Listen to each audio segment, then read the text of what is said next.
అందరికీ నమస్కారం. ఈ వీడియోని చూస్తున్నవారు లైక్ చేసి చూడండి. ఈరోజు మనము వాక్యాలు రకాలు చూద్దామండి. క్రియలను బట్టే కాకుండా అర్థాన్ని బట్టి కూడా వాక్యాల్లో తేడాలుంటాయి. ఉదాహరణ చూద్దాము. ఆహా, ఎంత బాగుందో. ఇది టెట్టులో వచ్చిన ప్రశ్న.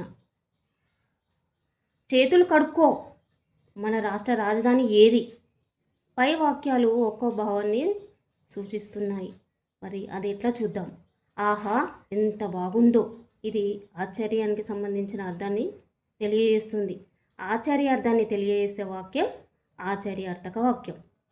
ఇక రెండో వాక్యం, చేతులు కడుక్కో, ఇది విధిగా చేయాలి అనే అర్థాన్ని తెలియజేస్తుంది. అంటే చేయాల్సిన పనిని విధిగా చేయాలి అనే అర్థాన్ని తెలియజేసే వాక్యం విద్యార్థక వాక్యం. నెక్స్ట్ క్రింద వాక్యాలు చూద్దాము. వారు చదువుకోవాలని నేను వేడుకుంటున్నాను, మిమ్ములను నేను ప్రార్థిస్తున్నాను, దయచేసి మీరు రావాలి. ఈ మూడు వాక్యాలు ఒకరిని మరొకరు ప్రార్థిస్తున్నట్లు ఉన్నది. ఇట్లు ప్రార్థిస్తున్నట్లు ఉండే వాక్యము ప్రార్థనార్థక చూడండి. వారు చదువుకోవాలని నేను వేడుకుంటున్నాను, మిమ్ములను నేను ప్రార్థిస్తున్నాను, దయచేసి మీరు రావాలి. ఇక్కడ ఏంటి, ప్రార్థిస్తున్నట్లు ఉన్నది కాబట్టి ఈ వాక్యాలన్నీ ప్రార్థనార్థక వాక్యాలు. నేను ఉన్నత చదువు చదవగలను, నడిచి వెళ్ళగలను, భయం లేకుండా మాట్లాడగలను. ఈ వాక్యాలు ఒకరి సామర్థ్యాన్ని తెలిపే భావాన్ని కలిగిస్తున్నాయి కాబట్టి సామర్థ్యాన్ని తెలియజెప్పే భావం ఉన్న వాక్యము సామర్థ్యార్థక వాక్యము. ఓకే, నెక్స్ట్, అతడు వస్తాడో రాడో. మన టెట్టులో వచ్చిన ప్రశ్న 2024లో వచ్చింది ఇది. అతడు వస్తాడో రాడో. రేపు వర్షం పడవచ్చు, ఈరోజు ఎండ కాస్తుందో లేదో. ఈ మూడు వాక్యాల్లో పని జరుగుతుందో లేదో అనే సందేహం వ్యక్తం చేస్తున్నది కాబట్టి ఇది ఏం వాక్యము, సందేహం కలిగించేటట్లు ఉన్నది కాబట్టి ఇది సందేహార్థక వాక్యం. ఇది మొన్న టెట్టులో వచ్చిన ప్రశ్న అండి. ఇవన్నీ సందేహాన్ని వ్యక్తం చేస్తున్నాయి కాబట్టి ఇవన్నీ సందేహార్థక వాక్యాలు. ఇది టెట్టులో వచ్చిన ప్రశ్న. లోపలికి రావచ్చు, కొద్దిసేపు టీవీ చూడవచ్చు, మీరు వెళ్ళవచ్చు. ఈ వాక్యాలు అనుమతిని ఇస్తున్నట్లు ఉన్నాయి అంటే అనుమతార్థక వాక్యాలు. ఏదైనా ఒక పనిని చేయడానికి అనుమతినిచ్చే అర్థాన్ని సూచించే వాక్యం అనుమతార్థక వాక్యం. నెక్స్ట్, ఇతరులను ఎగతాళి చేయవద్దు, నీటిని వృధా చేయవద్దు, ఎక్కువసేపు నిద్రపోవద్దు. మన పని అయ్యేంత వరకు నిద్రపోవద్దు. ఎందుకంటే అహర్నిశలు కష్టపడితేనే కదా టెట్ క్వాలిఫైడ్ అయ్యేది. ఎక్కువసేపు నిద్రపోవద్దు. ఈ వాక్యాలు ఆయా పనులను చేయవద్దు అని చెప్తున్నాయి, అంటే నిషేధిస్తున్నవి కనుక ఇవి నిషేధార్థక వాక్యాలు.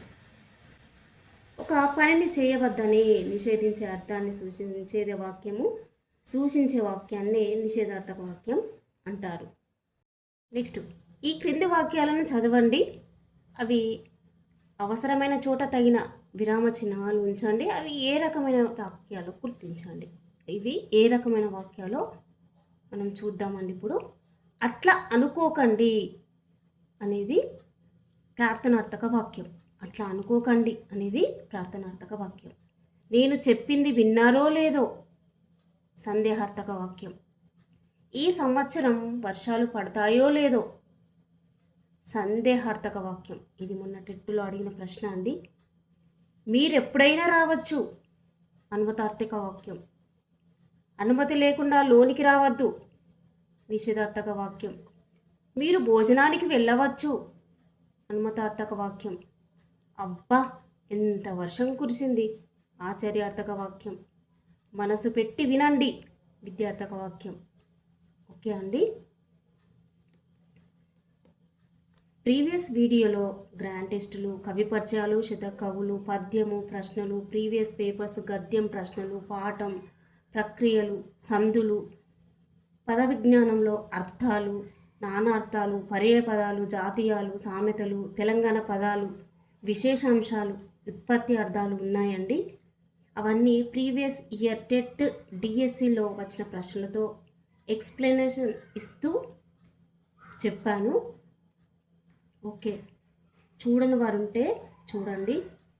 ఈ వీడియోను లైక్ చేయండి, షేర్ చేయండి, సబ్స్క్రైబ్ చేయండి. ఒక మాట అండి, ముందు ప్రీవియస్ బిట్స్ అని చెప్పాను కదా, అది 2025లో వచ్చిన ప్రశ్నలు, అవి నేను రాసుకున్న బిట్స్ అండి. అందులో ఎట్లా ఏ విధంగా వివరించాలంటే, ప్రతి ప్రశ్నకు టెక్స్ట్ బుక్, ఒక కవి గురించి అడిగితే ఆ కవి శతక కవుల గురించి అడిగినట్టయితే శతక కవి పరిచయము, అతని యొక్క రచనలు చెప్పానండి. అలానే విభక్తి ప్రశ్న వస్తే విభక్తులు, పండుగలు వస్తే పండుగలు, కవులు, రచయితలు, గ్రామర్ ప్రశ్న వస్తే గ్రామర్. ఈ విధంగా ఏ ప్రశ్నకు ఆ ప్రశ్నను టెక్స్ట్ బుక్ అండ్ తర్వాత గ్రామర్ బుక్ చూపిస్తూ మీకు వివరించాను. ముఖ్యంగా ఈ ప్రీవియస్ బిట్స్ మాత్రం చూడండి. థ్యాంక్స్ ఫర్ వాచింగ్ అందరికీ.